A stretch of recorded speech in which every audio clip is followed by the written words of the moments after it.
One of the things I like to do following a big defeat or, a bad moment supporting this club is sometimes I feel like if you sleep on it, get a bit of time just to sort of just switch off a little bit from it, revisit it, rewatch the game. Sometimes you see things slightly differently. You're probably not, your emotions have calmed down a little bit, but the defeat to Arsenal absolutely does not fall in that category at all. It was absolutely one of the worst days, in such a long time as being a West Ham fan. And one of those moments, it just won't be forgotten. It just doesn't ever get forgotten. It will be something that we will always remember for the very wrong reasons. Arsenal remember it for the right reasons, of course, their end. A really, really, really bad day. And the saddest part is that not overly surprising in a way. Like, we had a pre-match event right before, spoke to a few fans, Julian Dix, a few people like that, spoke to a few people, and not one person predicted that we'd get a result. Not one person had any feeling of confidence. Every single person I spoke to said, we're going to lose this game. We're going to lose this game. And that weirdly sort of gives me a little bit of hope, because I'm sort of thinking, well, maybe that's when West Ham turn up. That's when West Ham sort of surprise. But no, it absolutely wasn't to be. Usually with these sort of videos, right, I would sort of talk through the game and go through it. I'm just not going to bother doing that. I don't want to go through each goal because it gets more painful, obviously, the more it goes on and on. But that was, I just want to get it straight, right? I know this is just my feeling. At the point of, say, 25 minutes, West Ham were in that game. We weren't the better team, nothing inspiring, but we weren't getting battered. I was never looking at that game thinking we're going to get absolutely smashed to bits here. Not at all. If anything, I was in the mind before they scored their first goal, which was a really basic floating corner, nothing exciting. We've got enough fucking people in that team to deal with that. You got Kurt Zouma, you got Naifer Gerd, you got Thomas Suchet, you got Edson Alvarez, big blokes that can deal with that. And, West Ham, we're not bad at defending corners. We're not that bad. Do you know what I mean? It's like, it was a really soft goal from our side to concede. But my point was, up to that point, right, I wasn't sitting there thinking we're getting bad. If anything, I was actually thinking the opposite. I'm thinking to myself, if we can get to half-time, if we can just keep this at 0-0 half-time, get to that point, second half, we can try and nick it. Just nick something, get a decent set piece, just try and nick this game. You never know.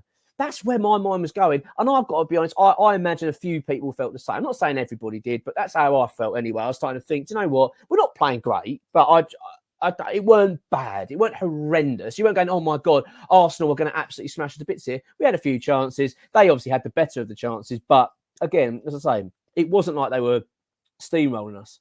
Then we conceded that goal.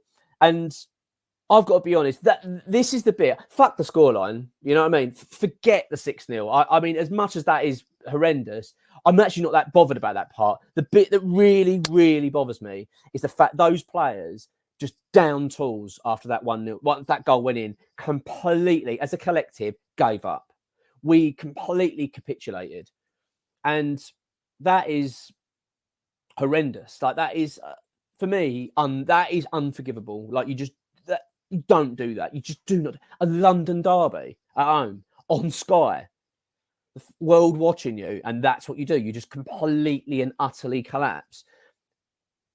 I've just never seen anything like it. I am still stunned to this moment that's the bit that really. I mean, how can you be at half an hour mark 0-0, and then they go 1-up, and then by half time you're 4-0 down? It's just outrageous. Like, it's absolutely disgusting. Where are these fucking leaders in this team? I'm going to do a separate video tomorrow on the captain situation. That's a separate subject to talk about. But obviously, I'm going to touch on it a little bit now.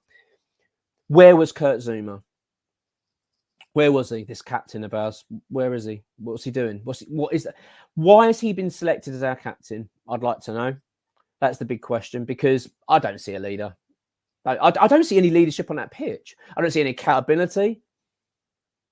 We've bought James Ward-Prowse, who was captain of Southampton for many years. Where was he exactly? Where was his leadership? Where was the rallying and trying to get things under control? Edson Alvarez was described by Tim Steidton last week, wasn't he, as a leader, a warrior. Well, where was that then? Where was that leadership then? Because I didn't see any leadership.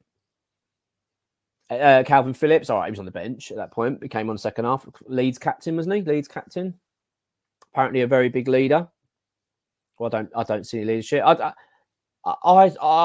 just, you know, we talk about men versus boys. I mean, that was the epitome of that. It was just a shambolic display. And I hope those fucking players, I tell you, are absolutely knackered today. Because how on earth any of them slept a wink last night, put their head on a pillow and went to sleep, I have no idea. Because I don't know about you, I didn't sleep well at all. I didn't sleep well at all. In fact, I dreamt about it, the game. It was on my mind. And I woke up this morning and I actually felt quite sick when I actually realised it's, you know, it hits you again, doesn't it? You know what I mean? It's like, oh God, it actually did happen. I actually felt ill. Like, do you know what I mean? I thought, I can't believe it. So I really hope those players feel like absolute shit today in that training ground, because they should do. They should be walking in there absolutely, well, ashamed, utterly ashamed. Well, he better be at training. He better not give him a day off. I'll tell you that. I don't know enough about it at the moment. I'll to be honest with you, and I shouldn't be saying that. I've not even thought I do. Do you know what I mean? For West Ham, I've tried to avoid reading about West Ham today. I've tried to keep my nose out of the news a little bit. I just can't even bring myself to it. I'm just, you know what I mean? It's just, it's so difficult to do so because the anger, it's just depressing, isn't it? It's so depressing. And as I said, the frustrating part for me more than anything was the fact, not frustrating. The bit that obviously hurt the most was the fact we gave up. But also, it wasn't even that surprising. This has been coming. We've been fucking battered before. Ain't the scoreline. Don't get me wrong, the scoreline's horrendous. Losing 6-0 at home. But you're losing in a London derby against a team you just beat a few weeks ago. So don't give me that shit and we can't compete with these teams. It wasn't like Arsenal are so astronomically better than us and we can't cope with it. We were shocking. It was easy for them. They must have just thought, I can't believe what's happened here. Because up to that point, we were all right. We weren't great, but we were all right. We were coping. We were just about coping. It beggars belief. It really does. And as I say, the leadership is a real concern at this football club. There's none, is there? There is just none. David Moyes, though, and rightly so, will take the brunt. Look, this is a collective. I don't see. It wasn't as if, wow, our players played so well, but the fucking manager's tactics were shit. As a collective, that whole lot should be absolutely ashamed. David Moyes included should be absolutely disgusted with himself because of that. It was disgusting. Absolutely disgusting. I don't really like the response, personally, from Moyes to the press. I know he sort of turned around and said, I don't know if you've seen it in the Sky Sports and BBC or whatever, and said, I take full responsibility. I picked the team. You know, it was a really bad day. It wasn't a bad day. That was not a bad day, right? A bad day was last week, wasn't it? You know, playing Bournemouth, that was shit. A bad day was going to Sheffield United, who were crap and struggling to beat them, then end up cocking it up in the last minute, giving away a penalty. That's a bad day. That's bad. But certain games you go, yeah, that was bad, but it's a bad day. These things happen. It wasn't horrendous, but it was just bad. Arsenal won a bad day. What a fucking bad day. That was horrific. It was absolutely disgusting.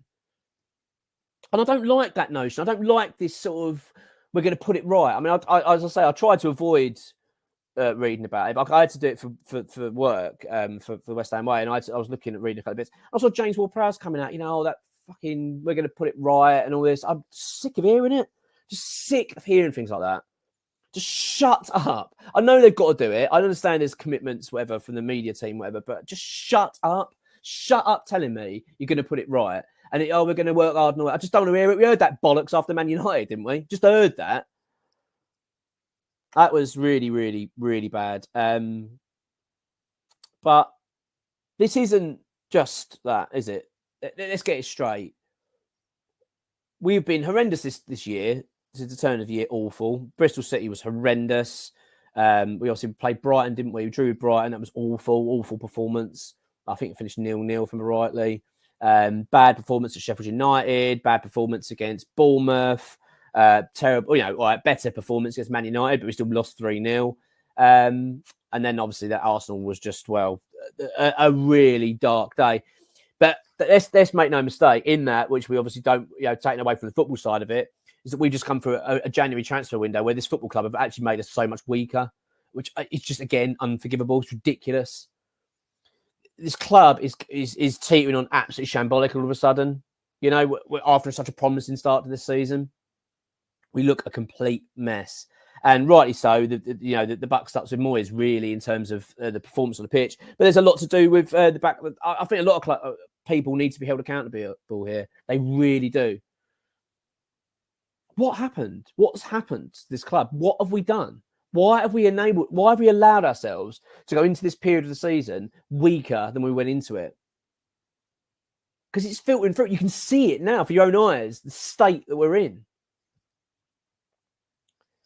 Absolutely terrible. Really, really bad day. I'm just, appalled by it, as I'm sure you are. And, it's one of those where you can't gloss over it. You cannot even say. Usually I'd say things like, look, it was really shit, but let's focus on the games coming up. We've got Forest, we've got Brentford. These are games we can get results. We can turn this around. These are performances like that and capitulations of what we just witnessed against Arsenal. They're not something you can just sort of go, oh, look, we'll move on.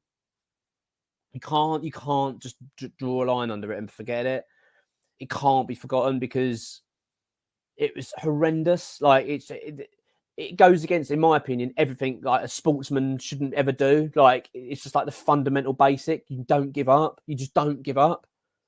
You don't just throw in the towel like that. You don't do it. Like, where's your pride? And they got calling out West Ham fans as well. Do you know what I mean? Slagging off fans. Oh, they shouldn't be leaving her. They shouldn't be doing this. Shouldn't be doing that. How about fucking players? How about them? They fucked off after half hour. Do you know what I mean? I just think, like, don't start calling out fans. Don't start having a go at us, for fuck's sake. Don't start having a go at people that pay money to go and watch this shit. Do you know what I mean? David Moyes, for whatever reason, just seems to be given this like pass by the media. However shit West Ham play, it never seems to rest on Moyes. It's always seems to be that it's other people are to blame, and we should be grateful and all that crap. We have to listen to every bloody week from the media. It's just ridiculous. But yeah, I mean, these can't be forgotten. These things cannot be forgotten. Yeah, it's a bad one. It really is, and the fallout of it will be massive. You know what I mean? This isn't something, as I say, you can't just brush past it and pretend it didn't happen. David Moyes will try to do so. I feel like that's what he was trying to suggest. It was just a really bad day. He's going to go and look at it and work out what went wrong. Fuck off. Do you know what I mean? Seriously. I'm going to look at what went wrong. Jesus Christ. It's not a case that one thing went wrong, was it? It wasn't like, we've got a few injuries and we're struggling to deal with it. Then maybe you could say that's what went wrong. Look, that's a full strength side. I don't care what people say. I know again, we haven't got Paqueta. That's one player, for fuck's sake. If you're missing 4 or 5, then then maybe you could sort of go, look, we're really struggling with injuries. There's no excuses for that. None. Just cannot be excused. You cannot gloss over it and pretend it didn't happen and it wasn't that big a deal, as I say, and trying to spin it as a bad day at the office. They weren't a bad day at the office. That was catastrophic. It was unforgivable. Really unforgivable. And the fallout of it was going to be big because David Moyes' future now is absolutely, and rightly so, up in the air. We know this. But it's really, do you know what's really pissing me off with this, right? Is why is it the club are going on a kind of game-by-game basis to judge a manager whether he's going to get a new deal or not? You either want him or you don't. It's evident now, right, that David Moyes' time at this club it feels like it's coming towards its end. I think David Moyes, look, forget yesterday. Let's just put a pin in that for a minute. I've just, contradict myself. Let's just put a pin in that for a sec, right? Overall, David Moyes' time has been decent at West Ham. His stock's gone up from his time what happened at Man United, Sunderland, and all that shit. His stock's now risen because he's done well at West Ham. We won a trophy. Great. But that's it. It's done. The club want to move forward. The fans want to move forward. The players want to move forward. You can see it. You can see by watching those players, they are done. They want change. West Ham need change now. And I wish the club would just be decisive on it rather than this. Oh, let's see how he gets on for the next couple of games. If he beats fucking Forest, we'll give him a deal. Do you know what I mean? Why? Like, what does one result mean? And, It's so frustrating. It's just a poor way of running things. It really is. And yesterday was just absolutely exhausting, wasn't it? It was a real dark moment as being a West Ham fan. And I'm sorry it's been such a miserable video. I know I'm ranting and whatnot, but as I've said, it was like even going back to watch all the highlights to try and then sleep, as I said, sleep on it and just try and come up with a different angle and be a little bit positive. I just don't see how it can be. It just isn't. There's nothing positive about that. And as I said, and sadly, it was coming. Like, it wasn't a surprise. I predicted 2-0. Just slightly off. Got that a little bit wrong. But, no, 2-0 to Arsenal, man. But, yeah, awful. Really bad day. Really, really bad day. And, I like many, it's now something we're going to have to bear the brunt of for a little while because we're going to get it in the neck from all angles. The talk's obviously about David Moyes. We're going to be doing an update on that. XWH employees provide an update later on Patreon. So go and check that out. If you're not a Patreon member, just go and click the link below. Brilliant. £5 a month for a standard membership. You've got the Ultra membership for £10 a month. You can listen to my voice on that as well, just to cheer you up all the more. No, honestly, it's brilliant. Patreon's really good. So if you go and check it out, it's fantastic. If you're not going, X will provide an update later on David Moyes' future. Be interested to know. Some noises are coming out suggesting that the club now are, as I say earlier, now doubting it. But, that should have been ages ago. You should know that. It's a collective, isn't it? It's not just like, one defeat. Oh, he's going to go now. Do you know what I mean? I'm really, really disappointed, obviously. And we will bounce back, West Ham. We always do. It is one of those things. I will say that. It's not something that will ever be forgotten, and it should never be forgotten, in my opinion. I don't think you should forget these things. Like, you want to because of being a fan. Obviously, you want to look forward. But in terms of what we just witnessed from these players, from that manager, from everything, you can't just sort of go, oh, yeah, it was a bad day. It wasn't. That wasn't a bad day. That was far from that. It was horrendous and really unforgivable.